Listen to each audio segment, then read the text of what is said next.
Today we'll be talking about the schwa, the sound. This is my favorite sound in English speaking. We have that sound at the beginning of the words around, also, again, and at the first syllable of the word today, and the first syllable of the word tomorrow. Tomorrow.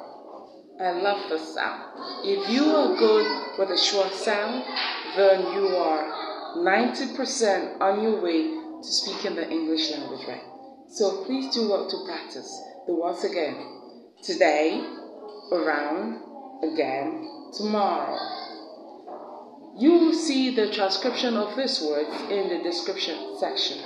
Please don't forget to like, subscribe, and share. Bye. See you in the next video.